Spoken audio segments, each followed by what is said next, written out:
wisata edukasi. Jadi monggo anak-anak SD, SMP, TK, apalagi ini ada kurikulum merdeka, nek kepengen melihat musuh alami, kepengen melihat predator tikus, ya silahkan datang di Desa Babalan. Secara langsung di sini ada rubuhannya, ada view-nya yang luar biasa seperti ini, hamparan tidak hanya permadani loh, ini emas loh Pak ya.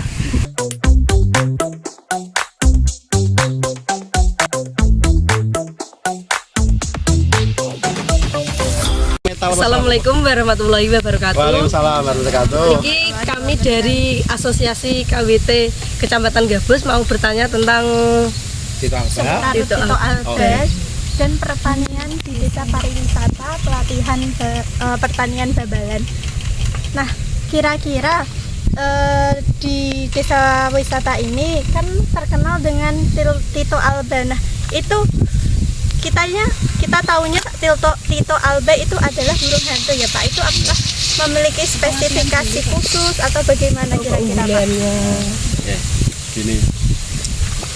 Sebelum Desa Babalan ini membudidayakan burung Tito Alba, karena dia dilatar belakangi dengan di sini mayoritas warga Desa Babalan adalah petani, ya petani tanam padi. Pada waktu itu tingkat kerusakan padi itu disebabkan oleh hama tikus.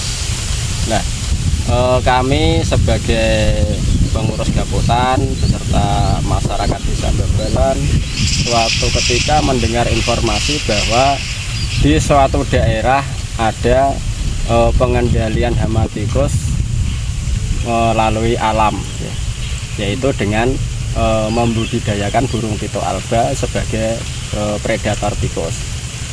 Dari kami warga Desa Babalan yang difasilitasi oleh pemerintah desa, kita melaksanakan studi banding di Desa Telaga Demak untuk menggali seputar tentang Tito Alba.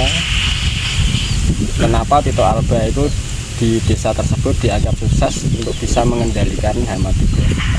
Kami dari tahun 2012 mengadakan studi banding, langsung di tahun berikutnya kita coba mencari anakan Tito Alba, bahkan sampai di jarak sekitar 10-20 km baru mendapatkan anakan itu. Nanti ditaruh di karantina atau penangkaran, kita urus dengan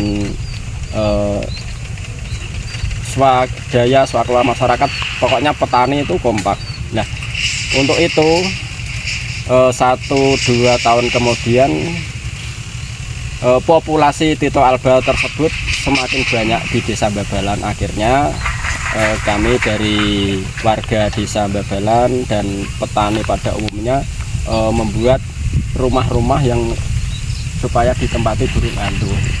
Kalau istilahnya disingkat itu rubuha, rumah burung hantu, yaitu burung hantu yang jenisnya Tito Alba. Burung hantu kan macamnya kan banyak, yang khusus untuk predator tikus yang membunuh hama tikus itu hanya Tito Alba. Nah, sampai saat sekarang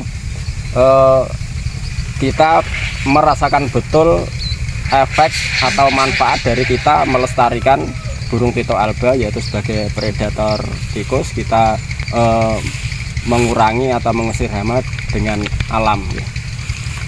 Kita tingkat kerusakan tanaman padi sekarang bahkan dibilang kurang dari 10% saat ini. Padahal pada waktu itu tingkat kerusakan padi dari para petani tersebut karena hama tikus itu tingkat kerusakannya bahkan sampai hampir 80%.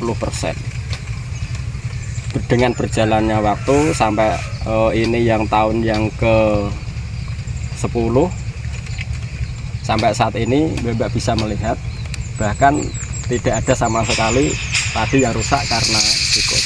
Jadi dengan adanya kita melestarikan Tito Alba itu sangat membantu untuk peningkatan produksi hasil panen bagi para petani. Ya, sekitar itulah yang bisa kami ceritakan untuk saat ini. Terima kasih. Berarti itu untuk pelestarian Tito alba kemungkinan besar sangat meningkatkan hasil pertanian gitu Pak. Iya, sangat. Dampaknya sangat signifikan. Dari tahun ke tahun tingkat kerusakan tanaman padi dari warga petani itu semakin berkurang. Yang dulunya tingkat kerusakan lebih dari 75%, sekarang tingkat kerusakannya bahkan hampir tidak ada untuk saat ini. Nah, selama kira-kira 10 tahun pelestarian burung hantu itu, kira-kira itu ada kayak kendala-kendala atau kesulitan dalam pelestariannya apa mboten? Kalau kita kesulitan untuk pengelola itu saya rasa tidak ada. Cuma kendalanya itu kadang di lain daerah masih ada pasang setrum. Mungkin ada, kan jarak jangkauannya kan jauh Mbak.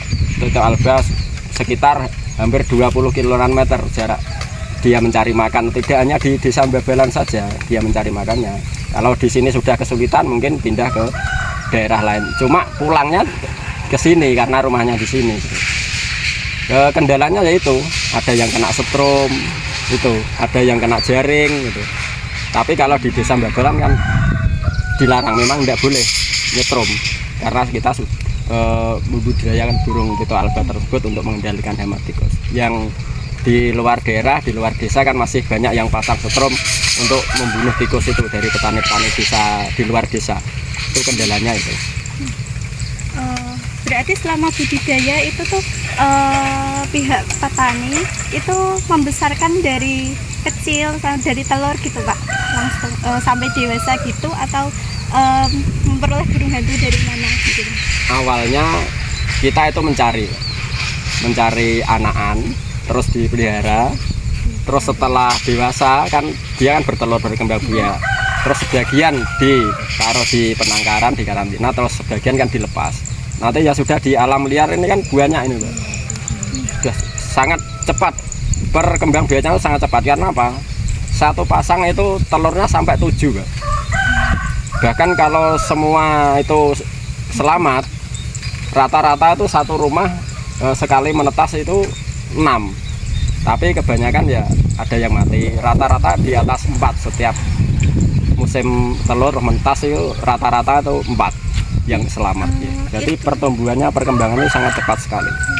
Itu ada perawatan khusus atau secara alami gitu Pak, dikembangbiakan secara alami atau ada perawatan-perawatan Kalau khusus? yang sudah dilepas di alam ini ya secara alami, yang dirawat itu yang di penangkaran itu ada yang mengelola, ada yang mencarikan makannya, kan masalahnya makanannya kan tikus.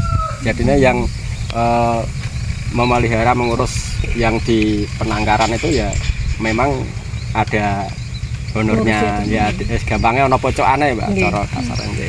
Kalau rumahnya itu apa, fasilitas dari pemerintah desa atau tiap petani sendiri bikin rumah burung hantu? Kalau rumah-rumah yang sudah ini awalnya petani sendiri, tapi ya tidak semua, ya sebagian kecil yang mampu. Terus untuk tahun berikutnya, untuk tahun ketiga itu sudah mulai dianggarkan dari APBDes ya. Setiap tahunnya rata-rata kami membuat 11 sampai 12 unit per tahun setiap tahun sampai saat ini.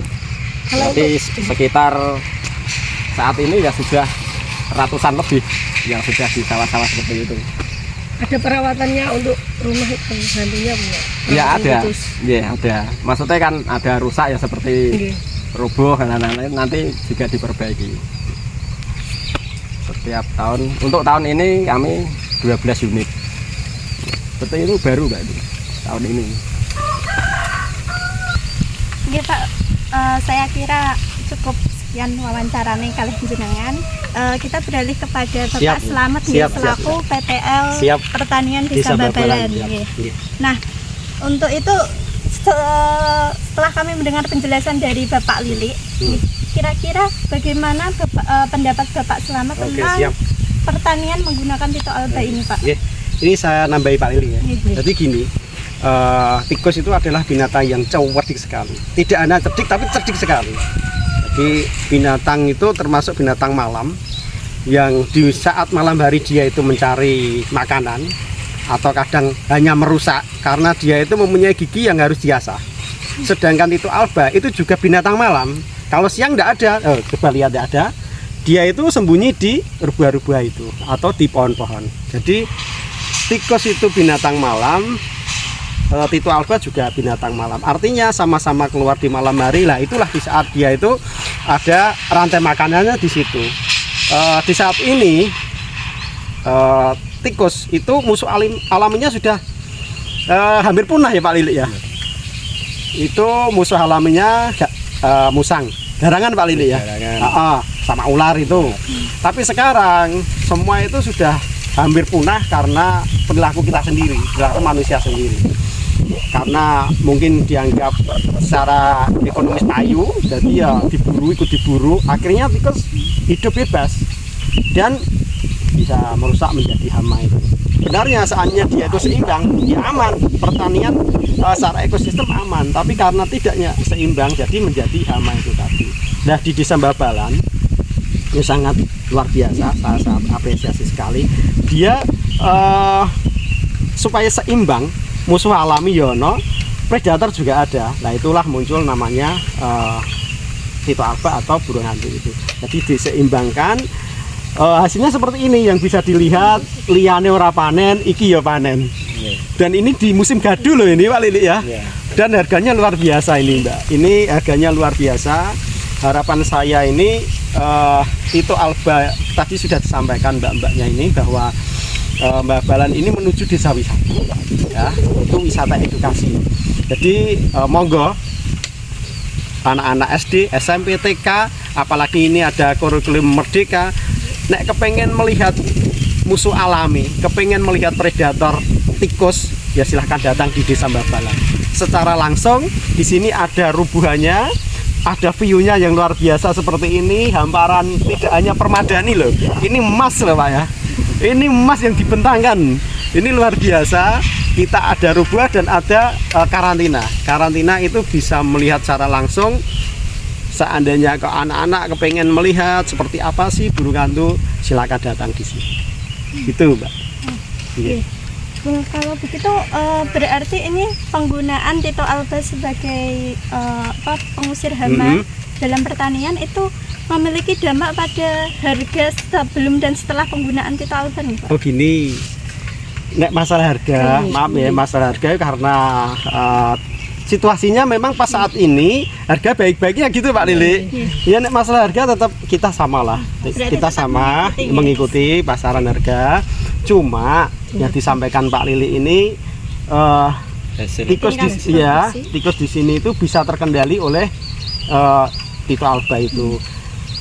Bisa dilihat di kiri kanan desa ini seperti desa sebelah itu semua masih menggunakan, maaf ya, itu larangan sebenarnya, pakai setrum itu larangan.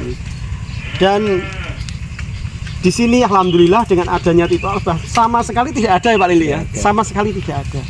Karena nyetrum, maaf, petani sudah mulai sadar, bahwa burung hantu ini, Tito alba ini dia tidak hanya makan, tetapi dia sudah memang diciptakan oleh Tuhan itu mempunyai insting pembunuh. Dia bila ada tikus, ya mesti dibunuh, dan tidak hanya dimakan. Dia mungkin hanya diambil kepalanya Pak Lili ya, mungkin hanya diambil kepalanya atau mungkin diambil hatinya atau apanya, tidak dimakan semua. Sebenarnya seperti itu, karena dia memang instingnya pembunuh dan sudah dibekali oleh Tuhan juga, oleh Allah juga, itu dia itu gesit dan apa ya, memang nalurinya ini naluri pembunuh mungkin ya. Prinsipnya kalau saya gini, pertanian ramah lingkungan, dan di sini ada edukasi supaya pesan ini sampai kepada generasi penerus.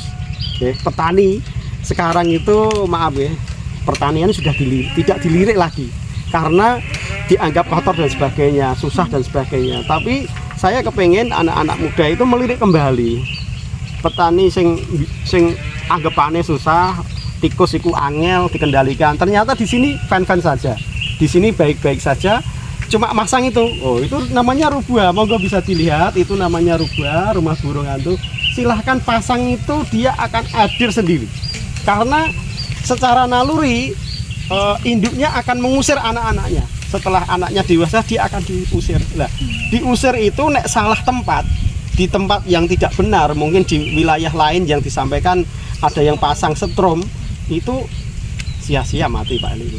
Dan mungkin ada pemburu ditembak. Tapi kalau kita sadar, oh ini adalah teman petani, ini adalah sahabat petani, dia itu bisa mengendalikan tikus. Karena memang sudah disiapkan oleh alam, ya ono sing tukang mangan, ya ono sing dipangan kan gitu. Nah itu harapan saya supaya para petani, para pemuda sekarang bisa nguri-nguri supaya tetap lestari, lingkungan ini tetap lestari, ya. Bisa terjaga, ekosistem bisa terjaga. Nek ora ya salah satu terpotong, ya akhirnya bisa menjadi hama. Terima kasih Siap. atas informasi yang telah diberikan ya Pak Lili, Pak Slamet. Siap. Saya kira sekian pembagian informasi tentang Tito Alba, ya, burung hantu Tito Alba dari Desa Wisata Edukasi Pertanian Desa Babalan. Terima kasih.